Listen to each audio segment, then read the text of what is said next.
Good morning, welcome to teens kitchen secrets.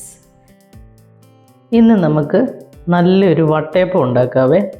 Christmas ഒക്കെ അല്ലേ വരുന്നത്, എല്ലാവർക്കും ഇഷ്ടപ്പെടുന്ന ഒരു പലഹാരമാണ് വട്ടയപ്പം. ഇത് കുറച്ച് സ്വീറ്റായിട്ടുള്ള ഒരു പലഹാരമാണ്. നമുക്ക് ആവശ്യത്തിന് മധുരം ഓരോരുത്തരുടെ ഇഷ്ടത്തിനനുസരിച്ച് ഇതിനകത്ത് മധുരം ചേർക്കാം. ചിലർക്ക് മധുരം കുറച്ച് കുറവ് മതിയായിരിക്കും, അങ്ങനെയുള്ളവർ കുറച്ചിട്ടാൽ മതി. അല്ലാതെ നല്ലപോലെ മധുരം വേണമെന്നുണ്ടെങ്കിൽ അതൊക്കെ നമ്മുടെ ഇഷ്ടമാണ്.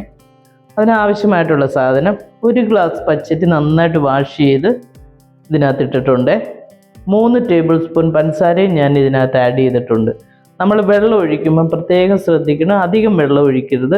ആ അരിയുടെ ആ ഒരു നെകക്കെ വേണം വെള്ളം ഒഴിക്കാൻ, കൂടിപ്പോകരുത്. ഇത് കുറച്ച് കുറുകിയിരിക്കേണ്ട ഒരു ബാറ്ററാണ്. അപ്പം ആദ്യം ഞാൻ ഈ പച്ചരിയും പഞ്ചസാരയും കൂടെ നന്നായിട്ടൊന്ന് അരച്ചെടുക്കാവേ. അരച്ചെടുത്ത് കഴിഞ്ഞ് നമുക്ക് മധുരം നോക്കി നമുക്ക് മധുരം കുറവാണെങ്കിൽ കുറച്ചുകൂടെ പഞ്ചസാര നമുക്ക് ആഡ് ചെയ്യാം കേട്ടോ. ആദ്യം ഇത് ഞാനൊന്ന് അരച്ചെടുത്തുകൊണ്ട് വരാം. ഞാനിതൊരു അരി ഒരു 3/4 ഭാഗം അരച്ചിട്ടുണ്ട്. അതിലേക്ക് ഒരു 4 ഏലക്കയുടെ അരി എടുത്തിട്ടുണ്ട്. അരി മാത്രം ഇട്ടാൽ മതിയേ. ഇതിൻ്റെ മധുരം നോക്കിയപ്പം കുറച്ചുകൂടെ മധുരമാകാം. ഇതൊരു സ്വീറ്റായിട്ടുള്ള ഒരു വട്ടയപ്പം അല്ലേ. അപ്പോൾ 1 സ്പൂൺ, മൊത്തം 4 ടേബിൾ സ്പൂൺ പഞ്ചസാര ഞാൻ ഇട്ടിട്ടുണ്ട്. ഇതിനകത്തേക്ക് 1 കപ്പ് തേങ്ങ, പിന്നെ കുറച്ച് ചോറ്, ഇതിലേക്കൊരു 1/2 ടീസ്പൂൺ ഈസ്റ്റ് ഇടുവേ. പിന്നെ ഒരു സ്വല്പം ഉപ്പും കൂടെ നമ്മൾ ഇതിനകത്തിട്ട് കൊടുക്കണേ. കാരണം ആ മധുരത്തിൻ്റെ കൂടെ ഒരു സ്വല്പം ഉപ്പും കൂടെ വേണം, എന്നാലേ ആ ഒരു ടേസ്റ്റ് കംപ്ലീറ്റ് ആകത്തുള്ളൂ. കുറച്ച് ഉപ്പ്. ഇത് മധുരം ഓരോരുത്തരുടെ ഇഷ്ടത്തിനനുസരിച്ചാണ് ചെയ്യേണ്ടത്. ഇത് നമുക്ക് ഇതുപോലെ തന്നെ ഞാൻ അരയ്ക്കും. വെള്ളം ആവശ്യമെങ്കിൽ മാത്രമേ ഇനി ഞാൻ ഒഴിച്ചു കൊടുക്കത്തുള്ളേ. കാരണം ഇത് നല്ല കുറുകിയൊരു ബാറ്ററായിട്ട് വേണം നമുക്ക് കിട്ടാനേ.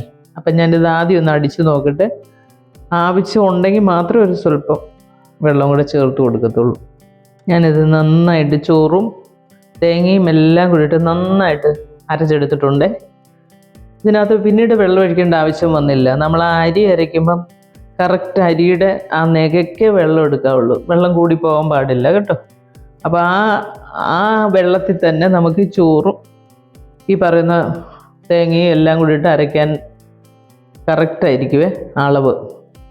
ഇനി ഇത് നമുക്ക് ഇതുപോലൊരു ബൗളിലേക്ക് ഒഴിച്ച് വെച്ചാൽ മതി. കണ്ടോ, ബാറ്റർ ഇതുപോലെ ഇരിക്കണം, വെള്ളം ഒട്ടും കൂടാൻ പാടില്ല. എന്നിട്ട് ഇതൊരു 2-3 മണിക്കൂർ കഴിയുമ്പോൾ എടുത്ത് നോക്കുമ്പോൾ നന്നായിട്ട് പൊങ്ങി വന്നിട്ടുണ്ടാവും. അപ്പോൾ ഒരു 3 മണിക്കൂർ കഴിയുമ്പോൾ ഞാൻ കാണിക്കാവേ. നമ്മൾ അരച്ച് വെച്ച മാവ് നന്നായിട്ട് പൊങ്ങിയിട്ടുണ്ട്. ഒരു 3-3.5 മണിക്കൂറേ ആയിട്ടുള്ളൂ. നമ്മുടെ ക്ലൈമറ്റിനെ ആശ്രയിച്ചിരിക്കും മാവ് പൊങ്ങുന്ന കാര്യമൊക്കെ കേട്ടോ. നല്ല തണുപ്പുള്ള സ്ഥലത്ത് ഇത്രയും സമയം കൊണ്ട് ചിലപ്പോൾ പൊങ്ങിയെന്ന് വരത്തില്ല, കുറച്ചുകൂടെ ടൈം എടുക്കും. ഇപ്പം മാവ് പൊങ്ങിയേക്കുന്നുണ്ട്, ഉണ്ടോ? ഈ പരുവത്തിലിരിക്കുന്നു മാവ്, നന്നായിട്ട് പൊങ്ങി. ഇനിയിപ്പോൾ ഇത് നമുക്ക് ഇതുപോലൊരു പാത്രം എടുത്തിട്ട് കുറച്ച് നെയ്യോ ബട്ടറോ എന്താ നിങ്ങൾക്ക് ഇഷ്ടമെന്ന് വെച്ചാൽ അതൊന്ന് തടവി, ഇത് നന്നായിട്ട് ചൂടായതിന് ശേഷം വേണം ഈ പാത്രത്തിലേക്ക് മാവ് ഒഴിച്ചു കൊടുക്കാനേ. ഇത് ഞാനിപ്പോൾ ഇവിടെ നെയ്യിലെല്ലാം നന്നായിട്ട് തടവി വെച്ചേക്കുവാണേ. നമ്മളൊരു അപ്പച്ചെമ്പെടുത്ത് ഒരു പാത്രം കുറച്ച് നെയ്യ് പുരട്ടിയിട്ട് ഇതിനകത്ത് വെച്ചിട്ടുണ്ട്.